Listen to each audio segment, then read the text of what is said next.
News Weather Forecast Bulletin, United States, Canada, Pacific and Atlantic Overview, September. Good evening, and welcome to the Weather News Forecast. Tonight, the meteorological picture across North America and its surrounding oceans is shifting rapidly. Painted with seemingly opposite colors, over land, a deep low-pressure system is plunging straight from Canada through the Great Lakes, triggering the strongest cold spell in months and pulling down a swath of cool air from the mid-upper levels into the Midwest and northeastern United States. Meanwhile, offshore, the tropical belt is unusually active. In the Pacific, a hurricane that once peaked at Category 4 is moving toward Hawaii. While in the Atlantic, a new tropical disturbance, potentially the next named storm, Gabrielle, may take shape within just a few days. Between these two extremes lies the return of hazardous weather, bands of thunderstorms, strong wind gusts, small hail, and even a few weak tornadoes popping up along convergent zones and trough boundaries stretching from the Tennessee Valley to the northeast, looping back into states bordering Canada. All of this is setting up a turbulent runway in the atmosphere for the next 7 days. Our mission is to walk you through the highlights, clearly, step by step, so you know exactly where, when, and at what level of risk your family should pay attention. Temperature story. On the 500 hectopascals chart, where steering currents are best seen, a powerful northwesterly flow is plunging directly from northern Canada into the Great Lakes and diving into the Midwest. This unusually deep September trough, with sharp pressure gradients, is dragging a tongue of cold air far southward. As a result, within just 24 hours, many locations in Minnesota, Iowa, and the Dakotas have seen temperature drops of 20 to 30 degrees Fahrenheit. By morning, lows have plunged into the 30s to 40s degree F, forcing residents to bring out jackets even though the calendar still says September. Cooler spots such as northern Wisconsin, Michigan's Upper Peninsula, and northeastern Minnesota may even see patchy frost or a few flurries, those early season snowflakes, by Saturday morning if surface moisture and lapse rates align. Friday is expected to be the coldest day of this outbreak in the north before the cold air mass settles, lingers around the Great Lakes through the weekend, then pushes into New England early next week. On anomaly maps, a dark blue band wrapping around the northern plains, Lake Michigan, Erie, Ontario, and into the Hudson Valley shows a clear dip below normal. Yet, this remains a false autumn by mid-September, as the cold tongue gets eroded by shortwave disturbances and the subtropical ridge rebounds to the south.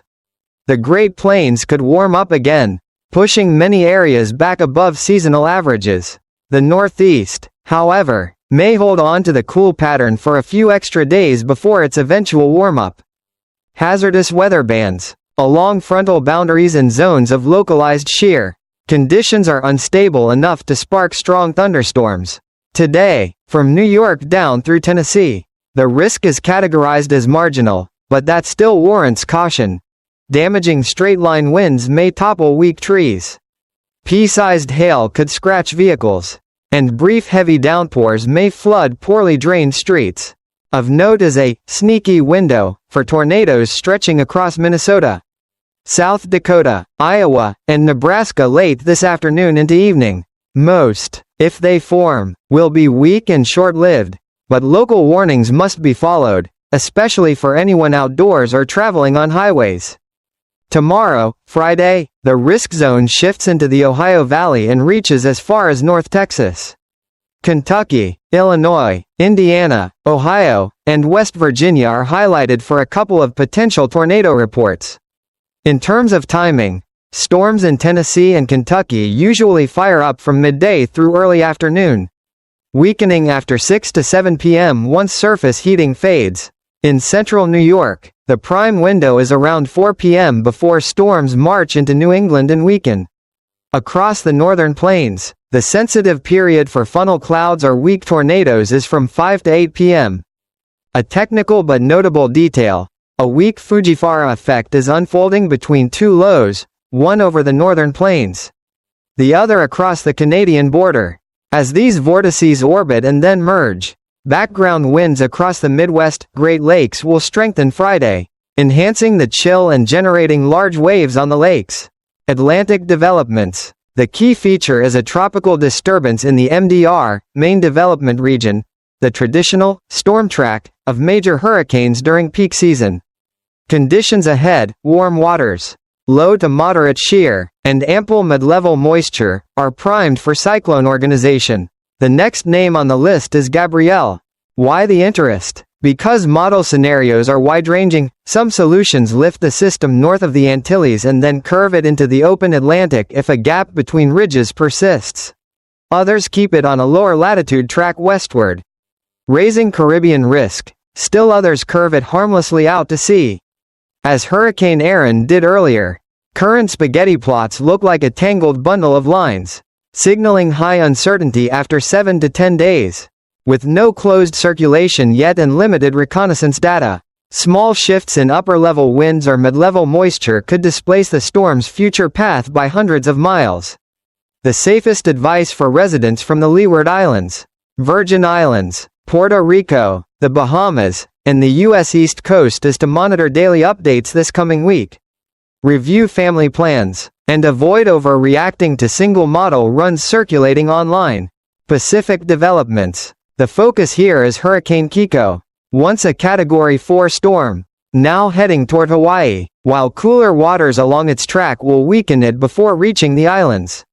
Risks of tropical storm force winds, heavy rainfall in outer spiral bands, and coastal flooding from large surf remain possible early next week.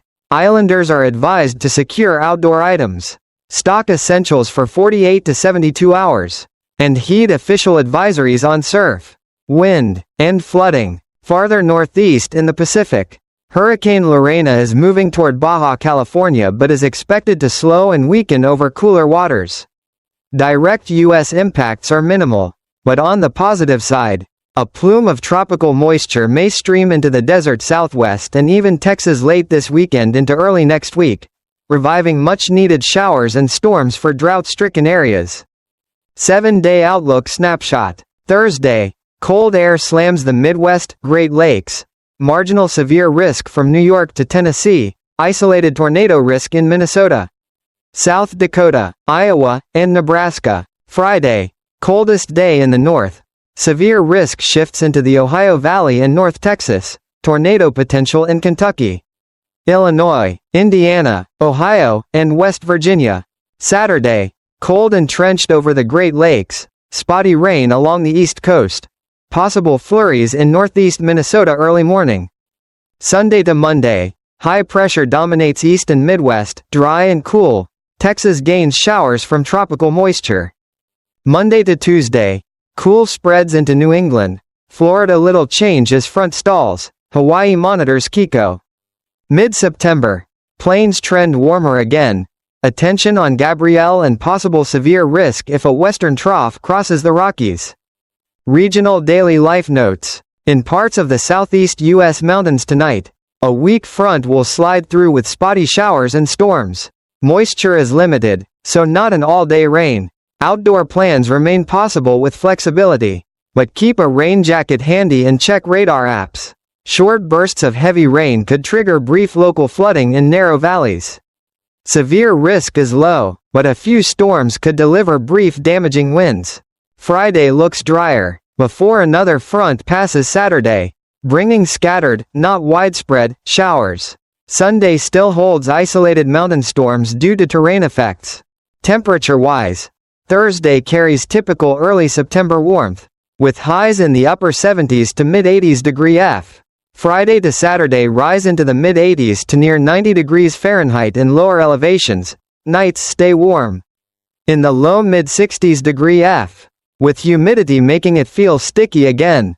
After a week of hints of autumn, this is a temporary warm pulse before the next fronts decide the rhythm.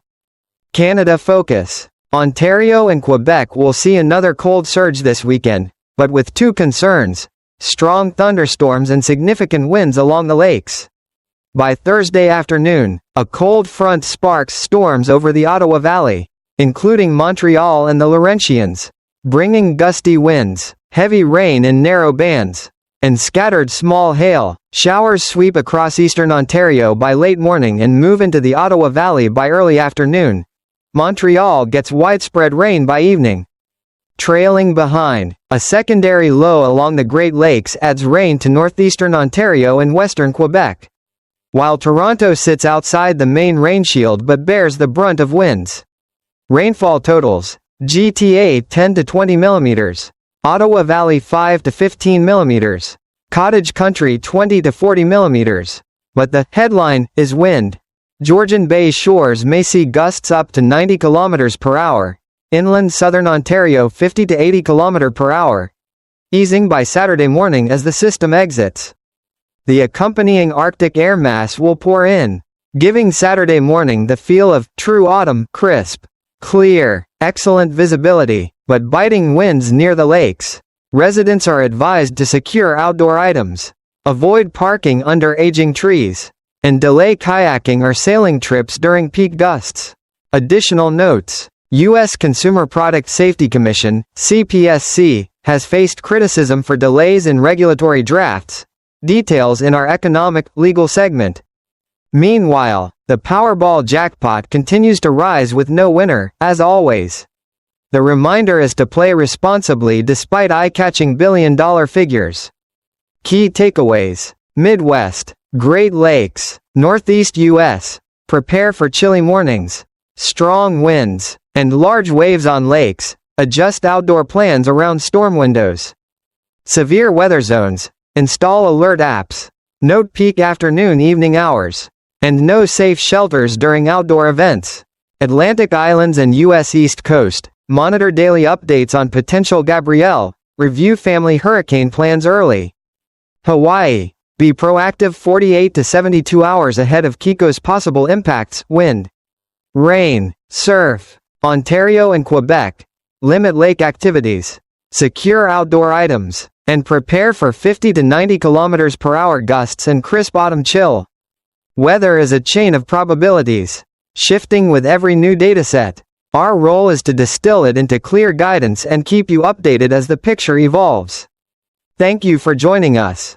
Wishing you a safe evening, a proactive weekend, and we'll see you in our next bulletin with the latest on Kiko, Gabrielle, and this early autumn cold surge.